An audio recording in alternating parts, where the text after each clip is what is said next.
Hi friends, today we start with next topic.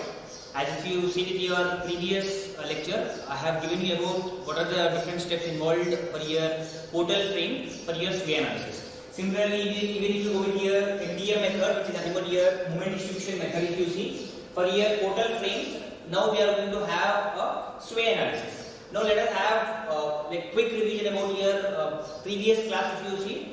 We'll go with our what are the steps involved in your moment distribution method.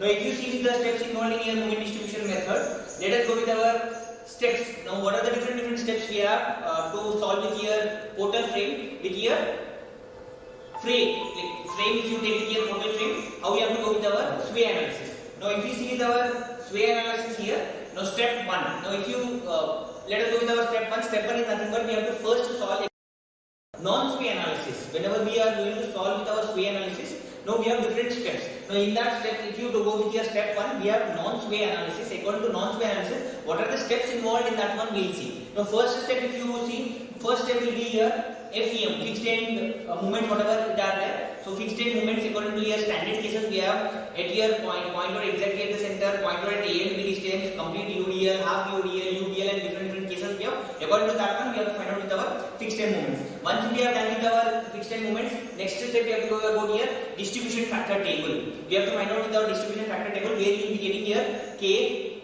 We will be having our summation K. Like if you see here fixed end, if you see here distribution factor table, we have our like K. We have summation K upon its summation K. So K is nothing but relative stiffness we call, summation K is nothing but total stiffness, and K upon summation K is here distribution factor. Now once if you have got with our distribution factor, then the next step if you see moment distribution table. Now moment distribution table, if you see, the table will be like this. Now if you see with my previous class, this is our moment distribution table. According to moment distribution table, here we will be writing our K upon summation K. Whatever distribution factor values we have got, that we will be writing over there, and we will be finding our moment distribution table. So there we will distribute our moments, and we will be finding our what are the moments, what are the final moments are present. Now once we have done with our final moments, then we have to find out with our reactions. HA we have to find out. We have to find out with our HD. We have to find out our reactions in HA and HD. Once we have done with here HA and HD, we have to find out sway force. What is the sway force for your non-sway analysis? So from here we will be getting our sway force. So what is the sway force? Sway force 1 we have to find out over here. Now if you see with here sway force 1, let us take an example that if this is my frame, fine. If this is my frame, I have my loading. I have given loading as, let us take it as X. This loading let us take it as.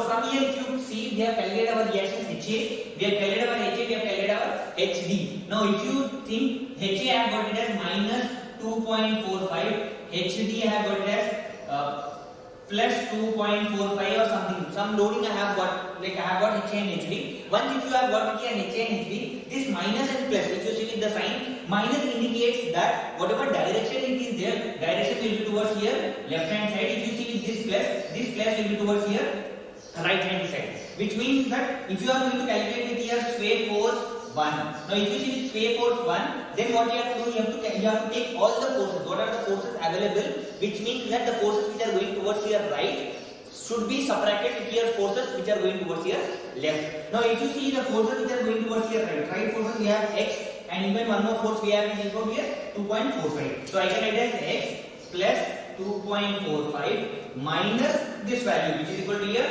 2.45. So whatever value here you will be getting, that value will be your sway force 1. So that is your sway force 1. This is your step 1. Step 1 is nothing but we have to solve according to your non-sway analysis. Now next step if you see, we have to go with our sway analysis.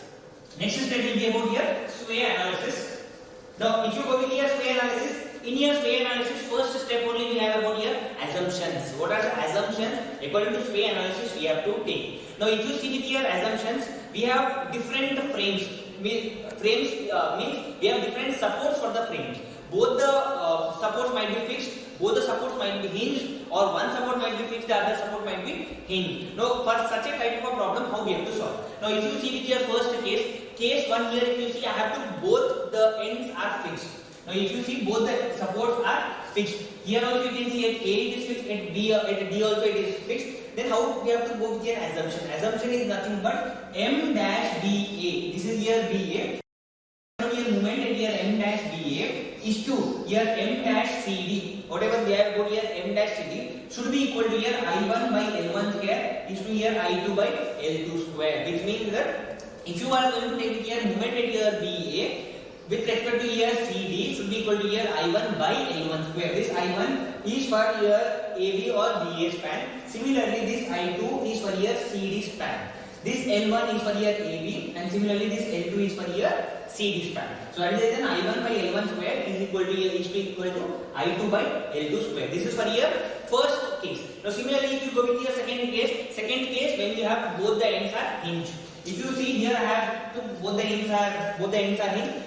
When you compare with your fixed one or when you compare with your hinge, both the equations are same. Here also you can see I1 by L1 square. Similarly, here also I have I2 by I1 by L1 square. Similarly, I have I2 by L2 square. There also if you see it is I2 square only. There is no difference between here fixed and your hinge support. But if you see with your next case 3, when you have one end is hinge, the other one is your fixed, then we have a small problem. So if you go with your third case, here I have given you one side it is hinge, the other side it is fixed. So here a small change is whenever we come across a fixed support, you will get it as 2i. Whatever it is there, we will get it as 2i. Now I value it might change. I value it might change according to the member. Here we give you what is here I2, I3, I4, we give you. But when you take it here moment m dash BA is here m dash CD, which should be equal to I1. This is here I1 by here L1. L1 is again for the same length. For the same member. Similarly, is to have 2i2. So this is the only point. So that is the reason I have highlighted over here 2i2 upon here L2 square. So if you see here, these are the three different assumptions we have. First assumption was here fixed one. Second assumption was about here both the ends are here hinged. Third one, if you see, one end is hinged, other end is here fixed. Here next assumption. Like what is your next step? If you have found out with your assumptions like which method, like what is the support conditions we have, according to that support conditions, using the above assumptions, find moments using your moment distribution table. The way we used to go with your moment distribution table, here if you see, this is an example I have given you, where I have solved the problem and I have shown you how you have to draw with here again moment distribution table. This 2 by 3, 1 by 3, 1 by 2 and 2 by 2 or 1 by like already you have found out from here non-sway analysis. If you see with your non-sway analysis, there we have calculated our distribution factor. If you see with your distribution factor, these values are already there, which are already available. You have to use the same values as 2/3, 1/3 and so on so.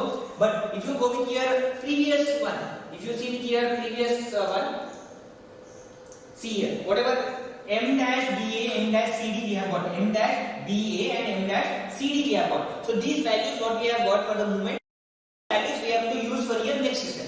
If you see here, these values have been -36, -36, -16 and 0. As this support was here, hinge support, that is the reason I have got as 0. There, if you see here, previous point point A, if you see, we have got m dash BA, which means that whatever moment you have for your BA will be the same moment for your AB. So AB moment and BA moment will be the same. Similarly, here if you see CD moment and DC moment, if D is your fixed support, then DC moment will also be the same. But here if you see, that is a roller support or a hinge support. So that is the reason at your point D it is 0. Now once we have got with your fixed moment, the procedure is again the same thing as we went with our moment distribution. How we have to do it? -36 plus 0, it is -36. You have to change the sign to plus 36. Once if you have changed it to plus 36 into 2 by 3 you get it as 24.0 into 1 by 3 you get it as 12. Now half of this one will be we have to distribute this half here. We have to distribute this half here. Again -16, which is -16 we have to change the sign, which will become here plus 16 into here 1 by 2 if you do you get it as plus 8 into again 1 by 2 if you do you get it as plus 8. Now you have to give here half of the moment to your adjacent support. Here also you have to give here half of the moment to your adjacent support. Similarly, you have to solve with your problem. But once if you have solved with your problem, please be careful that you have to add all these moments, and whatever moments we have got, these moments will be called as column A. Please be careful. Whatever moments we have got here, these moments will be calling it as column A, which will be used further.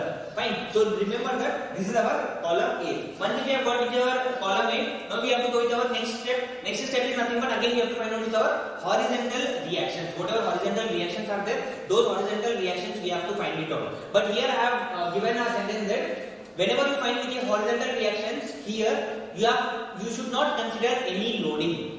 But when you go with your non-sway analysis, step 1, if you see, we have calculated our HA and we have calculated our HD, but there I have took my loading X I have given you, so there you have to consider with your loading. But here if you take with your H and HD, if you are going to find it out, here you should not consider any type of a loading. Whatever loading was there, you have to remove it. You have to only consider the movements. If you see with your previous slide, there I have got column A. Only this column A movements you have to use it, and we have to find out our HA and HD. Once we have found out with your HA and HD, we have to find out our sway force 2. How the way we have found out our sway force 1 there, now here we have to find out our sway force 2. That sway force 1 was there for your non-sway analysis. This sway force 2 is for your sway analysis. Now if you go with your next step, what will be your next step? Fine. Now we have to find out your actual movement. What is your actual movement? Fine. Now we have to find out with your actual sway movements. If you see with your actual sway movements, how can I find out with my actual sway movements? Sway force 1, I have got it from here, step 1. Sway force 2, from here I have got my sway force 2 into column A. If you see with my previous slide, we have got with our column A. Whatever movements you have got with our column A, that you have to multiply. Whenever you multiply with that one, then you will be getting your actual movements. Now if you go with here, this one, if you see, here I write it at, if this is my, if here if you see, if I have got my values as 2.0, 3.6, 4.8, 4.8, 5.6, from here column A. This values I have got it from here column A. But if you want to find out your actual sway movements, how can I find out my actual sway movements? Whatever value I have got, this 2.0 and sway force by 1 by sway force 2. Let us take it as sway force 1 by sway force 2 into your column A. Now sway force 1 already I have got from my step 1. Let us assume that I have got as 10.0. Sway force 2 I have got it as some 20.0 into what we have to do, whatever column you have got 2.0. So this one if you take, this is 1 by 2 into 2, which is equal to here half of 2, we will get the answer as 1. So this is 1. Similarly, you have to even multiply for this one. Sway force 1. So let us take 10 by 2 into you have, this is here 3.6. So you will be getting it as 1.8. Like this you have to find out with here all the forces you have here, you have to find out. Once if you have found out with these values, then after finding these values you have to write with here non-sway forces or non-sway force movements, whatever you have got with here step 1. If you see with your step 1, there we have even found out the non-sway force movement using a movement distribution table. If you see, it was third one, C, movement distribution table we have found out. From there we will be getting here non-sway forces. These are here sway forces. According to your sway forces we have got, once if you have got here sway and non-sway forces, you have to add these two. When you have to add this, let us take here I have got as 2. So 1 plus 2 you get it as 3. Then this is my final end movement. So that's what I have written over here. So that is my final end movements. Now this is my final end movement for your sway analysis. Using your sway analysis, these forces, like these movements we have to use now. Once if we have got with these forces, now we have to again calculate with our actual horizontal and vertical forces. Whatever actual horizontal and vertical reactions were there, those actual actual reactions we have to find it out. But here if you see, we have to consider or we have to use all the load. Whatever loads are there on your frame, that loads you have to consider, and you have to find out here horizontal and both vertical reactions. Once if you have found out